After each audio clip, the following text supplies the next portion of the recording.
Chapter 8, Skeletal System, Axial and Appendicular Skeleton, Part 2. So moving on to the facial bones. The facial bones include the two nasal bones, right and left. These small bones help to form the bridge of the nose, which is also part of the roof of the nasal cavity. There's the vomer, a singular one vomer, which is sort of triangular in shape. The vomer helps to form the inferior posterior portion of the nasal septum. Then we have the two nasal conchae, inferior nasal conchae, the right and left inferior nasal conchae. These are bones in their own right, attached to the lateral walls of the nasal cavity, push out into the nasal cavity to help swirl the air to make it warm and moist and so forth. Lacrimal bones. There is a right and left lacrimal bones. They are small little bones helping to form the medial wall of the orbits. The lacrimal bones also have this little groove that opens into a channel that is a passageway to carry tear fluid from the eyes, from the orbits, down into the nasal cavity. So tear fluid travels from the orbits down into the nasal cavity. And the lacrimal bone also helps to form part of the nasal cavity. Zygomatic bones. We have a right and left zygomatic bone. They help to form the lateral wall and part of the floor of the orbits, and they are also the bones that make the prominences of the cheeks. The zygomatic bones have a small piece of bone that sticks out here, so you can see it over on this side. That piece of bone is called the temporal process. Now, the temporal process of the zygomatic bone contacts the The temporal process of the zygomatic bone, it makes contact with the zygomatic process of the temporal bone, and together these two processes form the zygomatic arch.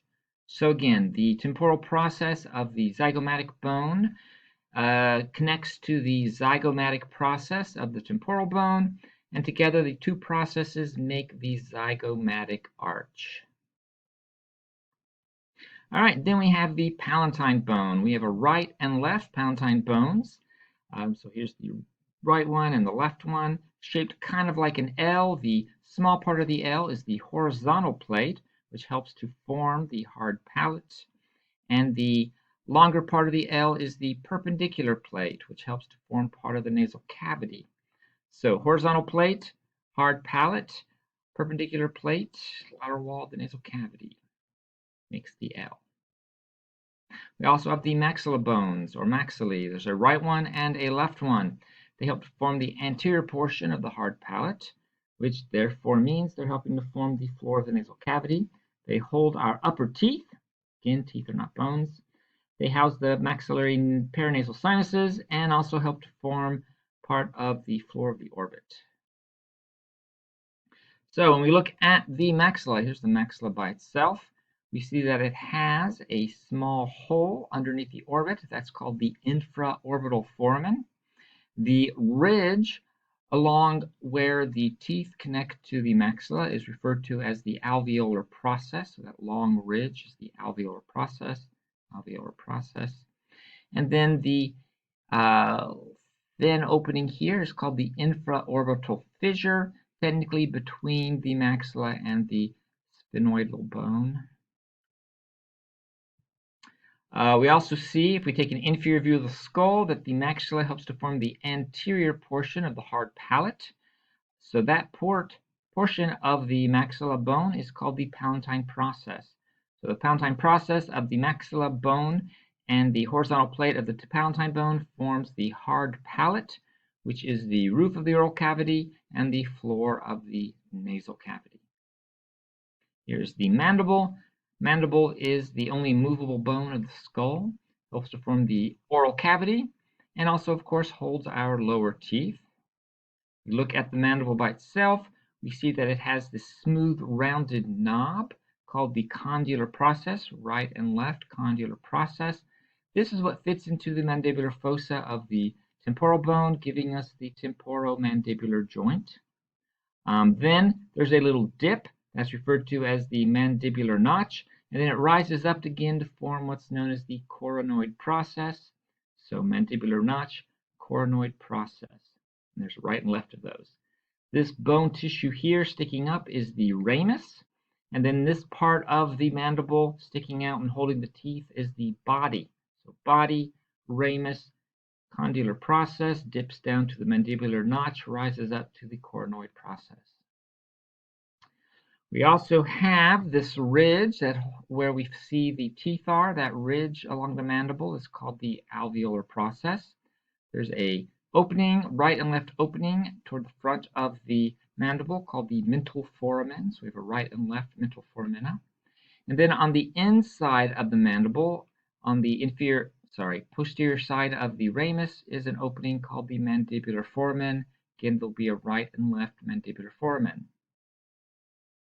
The orbits are a joining of 7 bones, with the frontal bone and the sphenoid bone making the roof, the zygomatic bone and part of the sphenoid bone making the lateral wall, the maxilla zygomatic bone, and look, the tiny piece of the palatine bone making up the floor of the orbit, and the maxilla, the lacrimal bone, the ethmoid bone, and a little bit of the sphenoid making up the medial wall. So 7 bones, that includes the palatine bone. That's the one you'll forget. So remember, palatine bone helps form the orbit. In the nasal cavity, we have a structure called the nasal septum. This is the wall that divides the nasal cavity into a right side and left side. This is formed by the perpendicular plate of the ethmoid bone, the vomer bone, and the septal cartilage, that cartilage bit at the front of the nose. The nasal cavity is made up of a lot of different bones coming together. That includes the sphenoid bone, the ethmoid bone, and the frontal bone, and the nasal bone, all helping to form the roof of the nasal cavity.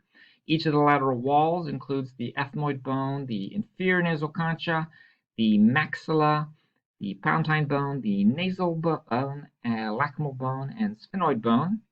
And then the floor of the nasal cavity is made up of the palatine bone and the maxilla. So there are a lot of bones coming together to form the nasal cavity. The paranasal sinuses, as I mentioned before, are openings within bones that decrease the mass of the skull, lightening its overall weight. And they also act as resonance chambers. But since they're found inside of bones, you can't really see them unless you cut the skull or those bones open. Nasal cavity has openings for all of the paranasal sinuses. So the paranasal sinuses are continuous with the nasal cavity. Paranasal sinuses lined with the mucous membrane. Mucus produced there will then drip into the nasal cavity, which is also lined with a mucous membrane. And also, as I mentioned earlier, there's an opening from the orbit. So the lacrimal bone actually has a channel connecting the orbits to the nasal cavity, so tear fluid can enter the nasal cavity. Cleft palate. Cleft palate is a congenital condition in which the right and left maxilla and palatine bones fail to fuse, so that there is a continuous opening between the nasal cavity and the oral cavity. This can lead to a lot of problems. Anytime the child tries to eat or drink, the materials will end up in the nasal cavity, making it difficult to swallow food and drink down, leading to increased likelihood of infections, making it difficult to talk.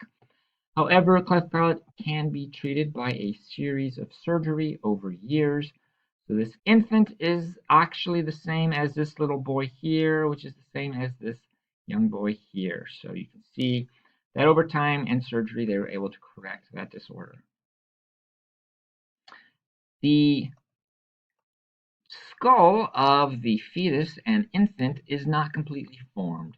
We have incomplete intramembranous ossification so that the cranial bones still have some connective tissue between them. They have not formed the sutures yet.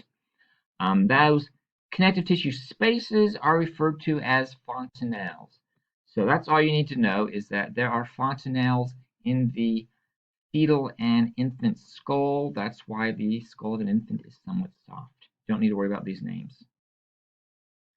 There are also 3 auditory ossicles found in the middle ear on the right and left sides of the skull, called stapes, incus, and malleus. We will learn about those later, so you do not need to remember that they exist. I just wanted to point them out. All right, the hyoid bone. The hyoid bone is not part of the skull, so we have left the skull. Yay. The hyoid bone is found in the throat. It is an attachment for the various muscles going to the tongue and to the neck. It is also the superior structure of the larynx. And the hyoid bone is the only bone that does not articulate, does not form a joint with another bone. The hyoid bone is shaped kind of like a giant U, with the central anterior portion referred to as the body. The small points sticking up are the lesser cornu, and the branches sticking in the back are the greater cornu. Cornu apparently means horn. The vertebral column. The vertebral column consists of 26 bones. Its important functions including providing vertical support for the body, helps to support the weight of the head, helps us maintain our upper body position, and it houses and protects the spinal cord. The vertebral column has vertebrae broken up into three groups: the superior cervical vertebrae, the middle thoracic vertebrae, and the inferior lobar vertebrae, followed by the sacrum and the coccyx. In between the vertebrae are these fibrocartilaginous pads referred to as the intervertebral discs.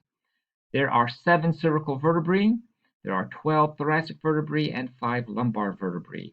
And you can remember 7, 12, 5 by thinking breakfast, lunch, dinner. Breakfast at 7, 7 cervical vertebrae, lunch is at 12, 12 thoracic vertebrae, and a nice early dinner at 5, 5 lumbar vertebrae. The cervical vertebrae are referred to as C1 through C7. C1, the first cervical vertebra, articulates with the occipital condyles of the occipital bone. The thoracic vertebrae are referred to as T1 through T12. They form the superior region of the back, and they articulate with the ribs. So cervical vertebrae articulate, form joints with the ribs. The 5 lumbar vertebrae, inferior vertebrae, they are referred to as L1 through L5.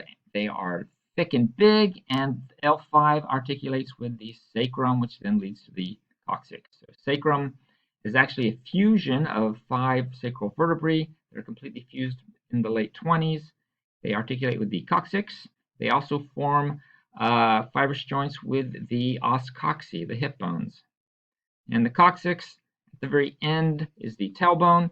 It is fusion of 4 coccygeal vertebrae, and the fusion usually occurs sometime during puberty.